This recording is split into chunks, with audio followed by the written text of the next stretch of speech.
में हम एक कदम और आगे बढ़ते हैं। संविधान की इस विकास यात्रा में आज हम फंडामेंटल ड्यूटीज़ का चैप्टर करेंगे।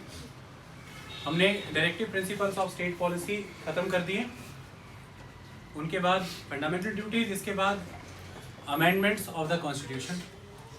इससे ये अध्याय कंप्लीट हो जाएगा, फिर हम एक नए अध्याय की ओर बढ़ेंगे। ठीक है।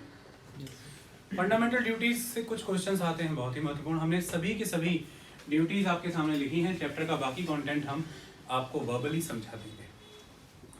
देखिए, देश का जब संविधान बना तो फंडामेंटल ड्यूटी उसका हिस्सा नहीं थी। इंडिया के ओरिजिनल कॉन्स्टिट्यूशन में फंडामेंटल ड्यूटीज़ नहीं थी, इसे नहीं डाला गया। इनफैक्ट यदि देखा जाए तो उस समय के जितने भी डेमोक्रेटिक कॉन्स्टिट्यूशंस हैं, चाहे यूनाइटेड स्टेट्स की बात करें, कनाडा की बात करें, फ्रांस की बात करें, ऑस्ट्रेलिया की बात करें, उनके कॉन्स्टिट्यूशन में भी फंडामेंटल ड्यूटीज़ की लिस्ट एनश्राइंड नहीं है। इंडिया के लिए इंस्पिरेशन कहाँ से आई? देखिए, जो कम्युनिस्ट कंट्रीज़ होती हैं ये फंडामेंटल ड्यूटीज़ को फंडामेंटल राइट्स की तरह ही महत्व देती हैं। इनका मानना ये होता है कि जहाँ एक तरफ आप अपने अधिकारों को भोग रहे हैं, वहीं दूसरी ओर आपके दायित्व भी उतने ही महत्वपूर्ण हैं। अगर आप फंडामेंटल राइट्स को कंज्यूम कर रहे हैं, उनकी सर्विसेज अवेल कर रहे हैं, तो आपको फंडामेंटल ड्यूटीज़ का भी निर्वहन करना है। कम्युनिस्ट स्टेट चलते ही इस बेस पे हैं। कम्युनिस्ट स्टेट्स में कमिटमेंट बहुत बड़ी बात है। सब कुछ स्टेट को बिलोंग करता है, सारे रिसोर्सेज स्टेट को बिलोंग करते हैं, लैंड पे ऑनरशिप स्टेट की होती है, all means of production state के होते हैं। ऐसे में जब तक लोग कमिटेड नहीं होंगे स्टेट के प्रति, तो ये सारी मशीनरी इफेक्टिवली वर्क नहीं कर सकती। रीजन बीइंग, आप अपने लैंड कभी भी एक्वायर नहीं होने देंगे, आप अपनी सर्विसेज कभी भी उस लॉयल्टी के साथ नहीं प्रोवाइड करेंगे, आप स्टेट मशीनरी के द्वारा जो रिसोर्सेज डिस्ट्रीब्यूट हो रहे हैं उस पर हमेशा प्रश्न खड़े करेंगे। ये सारी चीज़ें कभी एक कम्युनिस्ट मशीनरी को, कम्युनिस्ट सिस्टम को सरवाइव नहीं होने देंगे।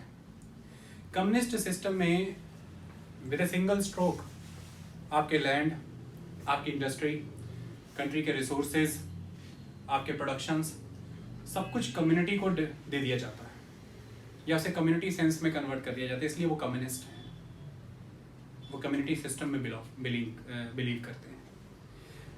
लेकिन यदि हम इंडिविजुअलिज्म को प्रमोट करेंगे, इंडिविजुअलिस्टिक सिस्टम्स को प्रमोट करेंगे, तो ये कम्युनिटी सिस्टम इस्टेब्लिश नहीं हो पाएगा। जहाँ एक तरफ फंडामेंटल राइट्स इंडिविजुअल एस्पेक्ट को सपोर्ट करते हैं, जैसे कि यूनाइटेड स्टेट्स ऑफ अमेरिका से हमने फंडामेंटल राइट्स की इंस्पिरेशन ली। जहाँ एक तरफ फंडामेंटल राइट्स एक लेवल पर कैपिटलिज्म को सपोर्ट करते हैं, क्योंकि राइट टू प्रॉपर्टी और बाकी अधिकार ये कैपिटलिज्म से ही आ रहे हैं, वहीं दूसरी तरफ फंडामेंटल ड्यूटीज़ सोशलिज्म को सपोर्ट कर रही है। जैसे कि खास तरह की ड्यूटीज़ जो स्टेट की हैं, और वो कौन थे? Directive principles of state policy, वो भी ड्यूटीज़ ही थी। तो इसी तरह से इंडिविजुअल की ड्यूटीज़ भी एक तरह के सोशलिस्ट सिस्टम को सपोर्ट करती हैं कि आपके कुछ दायित्व बनते हैं, आपको उनको निर्वहन करना है। तो कम्युनिस्ट स्टेट्स में आपको फंडामेंटल ड्यूटीज़ जो हैं फंडामेंटल राइट्स के एट पार मिलेंगी। और पूरे विश्व भर में जापान एक ऐसी कंट्री है जिसका कॉन्स्टिट्यूशन फंडामेंटल ड्यूटीज़ की लिस्ट को एनश्राइंड किए हुए है। ऐसे में भारत की फंडामेंटल ड्यूटीज़ की ये लिस्ट का इंस्पिरेशन कहाँ से मिला होगा? USSR, union of Soviet socialist republic, ऑस्ट्रवाइल, यानी कि ऑस्ट्रवाइल क्या, यूएसएसआर। यदि आज की डेट में रशिया की बात करें तो ऑस्ट्रवाइल यूएसएसआर। तो वहाँ से आपको ये फंडामेंटल ड्यूटीज़ की लिस्ट मिलती है सिम में। ओके। अब सवाल ये उत्पन्न होता है कि ओरिजिनल कॉन्स्टिट्यूशन में फंडामेंटल ड्यूटीज़ क्यों नहीं थी? सवाल तो ये पैदा होता है। इतनी धीरे बोलूँगा तो आज नहीं आएगा, आज चीखना पड़ेगा क्योंकि माइक नहीं। तो सवाल ये उत्पन्न होता है कि क्यों नहीं थी? फंडामेंटल राइट जहाँ पर इंश्राइंड है पार्ट 3 में फंडामेंटल ड्यूटीज़ नहीं डाली गई, लेकिन ड्यूटीज़ डाली गई हैं वो है स्टेट की ड्यूटीज़ पार्ट 4 में, directive principle of state policy के तौर में। देखिए, मुद्दे की बात ये आ जाती है कि देश एक डेमोक्रेटिक सिस्टम के तौर पर इस्टेब्लिश हुआ, एक डेमोक्रेटिक पॉलिटी उसने अपनाई।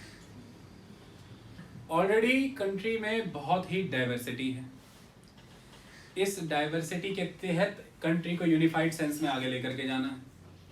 कई तरह की इंडिया की प्री ऑक्यूपेशंस थी, गरीबी थी, बैकवर्डनेस थी, अंग्रेजों का दमन किया था इतने लंबे समय का, लैक ऑफ इंफ्रास्ट्रक्चर था। इन सभी चीज़ों से उभरना था भारत को, और इन चीज़ों को देखते हुए स्टेट को पहले ही पावरफुल बनाया गया है। स्टेट के पास बहुत सी शक्तियां हैं, इमरजेंसी के प्रोविजंस हैं, कई तरह की प्रिवेंटिव डिटेंशंस के प्रावधान हैं, कानून हैं, ये सारी शक्तियां स्टेट को दी हैं, क्योंकि डाइवर्सिटी बहुत ज़्यादा है और हमें यूनिटी मेंटेन रखनी है। कई तरह के एक्ट भारत में एग्जिस्ट करते थे, चाहे पब्लिक सेफ्टी की बात करें या कई तरह के और एक्ट बनाए जैसे यूएपीए और बाकी कानून, पोटा भी पढ़ा आपने, टाडा भी पढ़ा आपने, कई तरह के कानून प्रिवेंटिव डिटेंशन के तहत बनाए गए। ऐसे में यदि फंडामेंटल ड्यूटीज कॉन्स्टिट्यूशन में उस समय में डाली जाती है तो ऐसा हो सकता था कि लॉज बना करके उन्हें इफेक्टिव बनाया जाए, उन पर पेनल्टी और पनिशमेंट्स डाली जाएं। स्टेट कहीं ना कहीं उन फंडामेंटल ड्यूटीज के नाम पर लोगों के प्रति टायरेनिकल हो सकता था। लोग इस उभरते हुए लोकतंत्र में खुद को दबता हुआ महसूस कर सकते थे, क्योंकि स्टेट को एक लेजिटिमाइज्ड एवेन्यू मिल जाता आपसे कुछ कार्य करवाने के। सोच करके देखिए, और फिर उसमें कई लिस्ट आप ऐड करते चले जाएं, तो स्टेट आपसे वो काम करा सकता है दबाव के आधार पर, आप पर दबाव बना सकता है कि आपको ये करना है, आप इससे विमुक्त नहीं रह सकते। और ऐसे में उस समय का स्टेट जिसके पास इतनी पावर्स ऑलरेडी हैं, सोसाइटी इतनी डाइवर्स है, जिसमें यह प्रमाणित ही है कि लोकतांत्रिक प्रक्रिया के तहत एक पॉपुलर गवर्नमेंट स्थापित होगी जो कि नेचुरली किसी एक कम्युनिटी की मेजॉरिटी से डोमिनेटेड होगी। ऐसे डोमिनेटेड सिस्टम ऑफ गवर्नमेंट में जो गवर्नेंस होगी वो हो सकता है इस तरह के प्रावधानों का डिस्टॉर्टेड इस्तेमाल कर ले, इसे किसी एक वर्ग, एक समाज, एक धर्म, एक पंथ के प्रति इस्तेमाल कर लिया जा सके। इसका नुकसान हो सकता था, उस समय में से नहीं डाला गया। लोग अशिक्षित थे, पिछड़ापन बहुत जबरदस्त था, भारत अभी विकास की यात्रा पे शुरू ही नहीं हुआ था। ऐसे में उन लोगों में इस नए बने हुए भारत, उसके प्रति स्वामी भक्ति को उत्पन्न करने के लिए अभी समय था। लोग अपने अपने प्रांतों के प्रति तो दायित्व रखते थे, अपने धर्म, अपने क्षेत्र, अपनी जात, अपने समाज, अपनी पंचायतों के प्रति तो एक स्वामी भक्ति रखते थे, लेकिन देश के प्रति स्वामी भक्ति उत्पन्न करने में अभी समय बाकी था। देश को अभी लोगों को अपनाना था, अभी सर्व करना बाकी था। देश के प्रति लोगों का झुकाव फिर ही होना था। पहली बार भारत लोकतांत्रिक प्रक्रिया के तहत चुनाव देखने जा रहा था। उन चुनावों के माध्यम से लोगों में विश्वास स्थापित करना बाकी था। उनमें विश्वास जागृत होगा यदि, और उन्हें यह पता होगा कि हमारे ही रिप्रेजेंटेटिव हैं जो संसद में बैठे हैं, वह तभी इस सत्य को स्वीकार कर पाएंगे कि सही मायने में यह तो हम ही बैठे थे वहां पर जो कानून बना रहे थे। पब्लिक ऑर्डर क्या होता है, लॉ ऑफ द लैंड क्या होता है, रूल ऑफ लॉ क्या होता है, और उस बने हुए कानून में इतनी क्षमता है कि हमें उसे अब स्वयं ही स्वीकार करके उसकी पालना करनी है, क्योंकि वो हमारे ही द्वारा बनाया, क्योंकि हमारे द्वारा चुने लोगों ने उसे बनाया, देश के लिए बनाया। जब तक लोगों में यह भावनाएं उत्पन्न ना होती, किसी एक संस्था में बैठ करके कानून बना करके उनमें लागू कर दिए जाते, वो इसे दमन चक्र के अलावा और कुछ ना समझते। और एक बात आप सदा याद रखिएगा, किसी भी तरह के बल के आधार पर आप किसी से किसी भी कानून की पूर्ति नहीं करवा पाएंगे। किसी भी कानून की पूर्ति इस बात पर निर्भर करती है कि उस कानून को जनता का समर्थन कितना है। ये बात आप हमेशा याद रखिएगा। लोकतंत्र में कोई भी कानून बल के आधार पर नहीं स्थापित किया जा सकता। लोकतंत्र की खासियत यह है कि कोई भी कानून की सफलता इस बात पर निर्भर है कि उसे जनता का समर्थन कितना है। और जनता का समर्थन यदि नहीं होगा, वह जनता जो अभी नहीं जुड़ पा रही है, समझ ही नहीं पा रही है, जो अभी उतनी शिक्षित ही नहीं हुई, दायित्वों को समझने योग्य नहीं, उन्हें रोटी कपड़ा मकान नहीं मिल रहा और आप उन पर दायित्व थोप रहे हैं, जो अभी अपनी जाति धर्म पंथ से ऊपर नहीं उठे, आप उन्हें देश का झंडा, संस्थाएं, एंथम को पूजने, उनके सम्मान करने के लिए कह रहे हैं, वो ये नहीं समझ पाएंगे। उन्हें पर्यावरण के प्रति झुकाने का काम कर रहे हैं, जहां पर कि अभी आपको हाई लेवल इंडस्ट्री डेवलप करनी है, एग्रीकल्चर का विकास करना है, आप उन्हें साइंटिफिक टेम्परामेंट डेवलप करने की बात कर रहे हैं जब अभी यह भी सुनिश्चित नहीं है कि 2 वक्त का खाना भी मिल जाएगा कि नहीं, सर ढकने को छत भी मिल जाएगी कि नहीं। ये सब देने में अभी देश को समय था, और बिना यह दिए आप किसी से भी दायित्वों की पूर्ति नहीं करा सकते, क्योंकि यदि एक दायित्व की पूर्ति आप करने को कहेंगे तो वह भी आपसे ये कहेंगे कि पहले ये चीज़ खड़ी करके दें, पहले ये सिस्टम इस्टेब्लिश करके दें, तब जा करके हम इस दायित्व की पूर्ति कर पाएंगे। साइंस एंड टेक्नोलॉजी का एटमॉस्फेयर बना करके दें, तब हम वो टेम्परामेंट डेवलप कर पाएंगे। अदरवाइज क्या? साइंस एंड टेक्नोलॉजी का टेम्परामेंट मेरे अंदर है, लेबोरेटरीज कहाँ है, रिसर्च इंस्टीट्यूशंस कहाँ हैं? ये टेम्परामेंट लेकर के स्विमिंग पूल में घुस जाऊं या कहाँ जाऊं? मुझे इसको लेकर के एक लेबोरेटरी में घुसना है। उसके लिए हमें इसरो बनाना जरूरी था। उसे बनाने के बाद ही हम इस साइंस एंड टेक्नोलॉजी के टेम्परामेंट को लोगों में जागृत कर सकते थे। इसलिए इस दायित्व की पूर्ति की अभी के लिए समय था, ये आना भी बाकी था। आई बात समझ में? Yes sir. इसलिए इन्हें रीजनल कॉन्स्टिट्यूशन में नहीं डाला। इसके और भी कारण है जो अभी धीरे धीरे समझ आएंगे, लेकिन फिर हमें ऐसा अनुभव हुआ कि फंडामेंटल ड्यूटी होनी चाहिए। 26 बरस बीत गए यह अनुभव करने में। 1975 से 1977 के बीच में क्या लगा था पुत्री? आपातकाल का दौर, जिसे इन्होंने अंग्रेजी में इमरजेंसी कहा। 1975 से 1977 देश की प्रधानमंत्री कौन थी? इंदिरा गांधी। और क्यों लगाया गया था? इंटरनल डिस्टरबेंस के आधार पर इमरजेंसी लगा दी गई थी। असल कारण तो यह था कि जयप्रकाश नारायण के भाई राजनारायण के खिलाफ चुनावी प्रक्रिया में धांधली करती हुई आरोपी सिद्ध हुई थी इलाहाबाद कोर्ट में, और सारी राजनीतिक, संसदीय और किसी भी तरह की जुडिशियल प्रक्रिया का पूरी तरह से तख्ता पलट करने के लिए इमरजेंसी लगाई गई थी। इस दौरान ये देखा गया कि जो एक पब्लिक ऑर्डर एस्टैब्लिश हुआ है इस इमरजेंसी के द्वारा, इस पब्लिक ऑर्डर को बहुत लोग मान नहीं रहे हैं। अभी भी इनकी भाषा में कहें तो जाहिल हैं, इस सिस्टम को नहीं समझ रहे जो system procedure established by law के द्वारा दिया गया है। चाहे इमरजेंसी है, लेकिन है तो है। इमरजेंसी का प्रावधान तो संविधान में ही है। इमरजेंसी के द्वारा नए तरह के ऑर्डर की डिमांड हुई है, नए तरह के सेटअप की डिमांड हुई है। आप उस तरह से रहना क्यों नहीं सीख रहे? तो फिर यह माना गया कि इनको इस नए पब्लिक ऑर्डर के प्रति, नए सिस्टम के प्रति, एडमिनिस्ट्रेशन के प्रति, नए तरह के कानूनों के प्रति भी जिम्मेदार बनाना है। इनके दायित्व होने बहुत जरूरी है। जब तक ये दायित्वों को नहीं समझेंगे तब तक ये स्वामी भक्ति इनसे उत्पन्न करा पाना मुश्किल है। इस वजह से उस समय में फंडामेंटल ड्यूटी की ज़रूरतें महसूस हुई, और इंदिरा गांधी की सरकार के द्वारा उस समय में अमेंडमेंट के माध्यम से फंडामेंटल ड्यूटीज़ को ऐड किया गया। आई बात समझ में?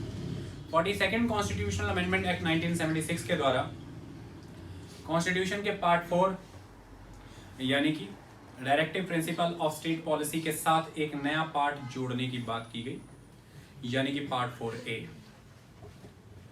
ऑलरेडी 36 से लेकर के 51 तक directive principle of state policy के आर्टिकल थे, उसमें एक नया आर्टिकल जोड़ने की बात की गई 51A, और उसी नए आर्टिकल के तहत 10 कंडक्ट जोड़े गए, 10 कोड जोड़े गए, जिन्हें आप फंडामेंटल ड्यूटीज कहते हैं, जिसमें एक नई fundamental duty 86th constitutional amendment act 2002 के द्वारा जोड़ी गई, और आज आपके पास कुल 11 फंडामेंटल ड्यूटीज एग्जिस्ट करती हैं। ये 42वें संविधान संशोधन के द्वारा 1976 में आपको दिया गया है। 4A पार्ट है, 51A फंडामेंटल ड्यूटीज है। आई बात समझ में? किसी तरह की इसमें दिक्कत? अब ये फंडामेंटल ड्यूटीज आपको दी गई हैं। प्रश्न खड़ा होता है, ये यकायक ही उत्पन्न हो गई, अचानक से आ गई? नहीं। फंडामेंटल ड्यूटीज के विषय में जब आवश्यकता महसूस की गई तो इसके लिए एक कमेटी का गठन किया गया। कमेटी का नाम था स्वर्ण सिंह कमेटी। स्वर्ण सिंह कमेटी को यह कहा गया कि आप देखिए कि कितनी अनिवार्यता है, यानी कि कितना ज़्यादा मैंडेटरी है, कितनी ज़्यादा रिक्वायरमेंट है फंडामेंटल ड्यूटीज़ की। और उन्हें इस परिस्थितियों को जब जांचने के प्रयास किए तो उन्हें ये लगा कि फंडामेंटल ड्यूटीज़ होनी चाहिए। हमें कॉन्स्टिट्यूशन में इसे इंश्राइन करना चाहिए, हमें इनफैक्ट इसे एक पार्ट में एक आर्टिकल के तहत इस्टेब्लिश करना चाहिए, और फिर उसी के फलस्वरूप ये हुआ। स्वर्ण सिंह कमेटी के द्वारा 8 फंडामेंटल ड्यूटीज बताई गई थी, लेकिन इंदिरा गांधी सरकार के द्वारा 10 फंडामेंटल ड्यूटीज जोड़ी गई। स्वर्ण सिंह कमेटी के द्वारा कुछ और भी रिकमेंडेशंस दी गई थी, लेकिन जिनकी पूर्ति नहीं हुई। स्वर्ण सिंह कमेटी के द्वारा यह कहा गया था कि फंडामेंटल ड्यूटीज को जस्टिशिएबल बनाया जाए, लेकिन फंडामेंटल ड्यूटीज जस्टिशिएबल नहीं बनाई गई। आई बात समझ में? तो फंडामेंटल ड्यूटीज भी directive principles of state policy की तरह नॉन जस्टिशिएबल हैं। स्वर्ण सिंह कमेटी का कहना यह था कि फंडामेंटल ड्यूटीज के तहत यदि किसी तरह का कोई भी प्रावधान स्थापित हो रहा है और उन फंडामेंटल ड्यूटी की पूर्ति करते हुए यदि आर्टिकल 14, 19 और other article of the constitution of fundamental right कहीं पर कॉन्ट्रावीन हो रहा है, तो किसी भी तरह से ये फंडामेंटल ड्यूटीज किसी भी कोर्ट ऑफ लॉ में क्वेश्चनेबल नहीं होगी। यानी कि स्वर्ण सिंह कमेटी की रिकमेंडेशन के अकॉर्डिंग चलें तो फंडामेंटल ड्यूटीज को वो जुडिशियल रिव्यू के दायरे से परे रखना चाहते थे, लेकिन सत्य में यह नहीं हो पाया। फंडामेंटल ड्यूटीज पूरी तरह से जुडिशियल रिव्यू के दायरे में है। फंडामेंटल ड्यूटीज की अगर बात करें तो उसमें उन्होंने फंडामेंटल ड्यूटी टू टैक्स भी प्रपोज किया था कि टैक्स पे करना भी आपका फंडामेंटल ड्यूटी है, लेकिन इसे स्वीकृति नहीं मिली। टैक्स पे करना आपकी फंडामेंटल ड्यूटी नहीं बनी। उन्होंने ये रेकमेंड किया था कि पार्लियामेंट को ये अधिकार है कि वो कभी भी किसी भी तरह की फंडामेंटल ड्यूटीज के ब्रेच होने पर पेनल्टी और पनिशमेंट मेंशन कर सकते हैं, और आज भी पार्लियामेंट के पास ये अधिकार है कि वो कभी भी किसी भी समय पर किसी भी तरह की फंडामेंटल ड्यूटी के ब्रेच होने पर पेनल्टी और पनिशमेंट मेंशन कर सकते हैं। और बहुत से ऐसे कानून आज भारत में आ चुके हैं जिन कानूनों की मदद से बहुत सी फंडामेंटल ड्यूटीज इफेक्टिव हो चुकी हैं, और जब आप उनकी पूर्ति नहीं करते हैं तो आप पर उन कानूनों के तहत पनिशमेंट या पेनल्टी लगती है। जैसे फ्लैग कोड ऑफ इंडिया 2002, आज आपको अक्सर आपने सानिया मिर्जा और बहुत लोगों का केस भी देखा होगा, बहुत से स्पोर्ट्स प्लेयर का, कि इन्होंने तिरंगे की अवमानना कर तिरंगे का अपमान कर दिया, तो उसके तहत कार्रवाई की मांग होती है। आई बात समझ में? ये स्वर्ण सिंह कमेटी की बात। फाइनली स्वर्ण सिंह कमेटी के द्वारा जो ड्यूटीज दी गई वो कौन सी थी, 1 बाय 1 इन्हें पढ़ लें एक बार ताकि कहानी समझ आ जाए। पहली फंडामेंटल ड्यूटी क्या कहती है? To abide by the constitution and respect its ideals and institutions, the national flag and national anthem. Constitution के साथ अबाइड करें, इसके आइडियल्स, इनकी institutions, national anthem and national flag को रिस्पेक्ट करें। तो to abide by the constitution, और constitution नहीं दिया है इमरजेंसी का provision. To abide by the constitution, और कॉन्स्टिट्यूशन ने दिया इंस्टीट्यूशन, जिन इंस्टीट्यूशंस में एक इंस्टीट्यूशन है द प्रेसिडेंट, जिन इंस्टीट्यूशन में एक इंस्टीट्यूशन है द पार्लियामेंट। पार्लियामेंट का 42nd अमेंडमेंट प्रेसिडेंट के ऑर्डर से प्रोक्लेमेशन से लगी है इमरजेंसी, इमरजेंसी की पालना करें। नेशनल फ्लैग और नेशनल एंथम का सम्मान करें। उस समय की जरूरतें भी दिख रही हैं इस प्रोविजन में, उस समय की जरूरतें भी दिख रही हैं कि उस समय की क्या जरूरतें थी, क्यों इंदिरा गांधी सरकार को ये करना पड़ा, और सही मायने में भारत के लेवल पर एक नेशनल स्पिरिट को जगा करके रखना, इतनी डाइवर्स सोसाइटी को, एक इस कॉम्पोजिट कल्चर को एक यूनिफाइड नेशनल कल्चर प्रोवाइड करना, उसका प्रयास भी दिखता है कि आप नेशनल एंथम और नेशनल फ्लैग को रिस्पेक्ट करें। आई बात समझ में? yes. तो इसलिए हर बार बवाल मचता है अगर कुछ विशेष धर्म के बच्चे या कुछ विशेष धर्म के लोग जो विधानसभाएं या संसदों में हैं, नेशनल एंथम के समय में यदि वहाँ से निकलना या बाहर जाना चाहें तो फिर इस पे बहुत हो हल्ला मचता है। आई बात समझ में? ये इम्पॉर्टेंट चीज़ है। To cherish and follow the noble ideals that inspire the national struggle for freedom. Fundamental duties का क्रिटिसिज्म भी है कि क्लियर ही नहीं होता कि इसका माइंडसेट क्या चलता है। एक तरफ बात करें तो मॉरल प्रिसेप्ट्स नजर आते हैं, एक तरफ बात करें तो सिविक ड्यूटीज नजर आती हैं। जैसे noble ideals that inspire the national struggle for freedom, ये एक तरह का मॉरल प्रिसेप्ट है। हमें चेरिश करना है उन नोबल आइडियल्स को जिन्होंने इंस्पायर किया नेशनल स्ट्रगल फॉर फ्रीडम को, तो ये तो हो गया मॉरल प्रिसेप्ट। हमें नेशनल एंथम, हमें नेशनल फ्लैग का सम्मान करना है, ये हो गया एक तरह की सिविक ड्यूटी। और दूसरा क्रिटिसिज्म, एम्बिगस है, वेग है, लैक ऑफ क्लैरिटी है। कौन से होंगे noble ideas? Socialism, communism, Marxism, Gandhinism, liberalism, intellectualism, secularism, atheism, theism, क्या होगा noble idea? Struggle for the freedom को तो सभी ने इंस्पायर कर दिया। उन रेवोल्यूशनरी हीरोज को फॉलो करें जो रेवोल्यूशनिज्म में बिलीव करते थे, जो बॉम्ब कल्चर में बिलीव करते थे। किसको फॉलो करें? किस नोबल आइडियल की बात करें? इसमें तो खुदीराम बोस भी आ जाते हैं, इसमें तो शहीद उधम सिंह भी आ जाते हैं, इसमें तो लाला हरदयाल भी आ जाते हैं, भगत सिंह भी आते हैं। क्या करें फिर? तो ये कहा गया है, और यही इसकी खूबी भी है, to cherish and follow the noble ideas.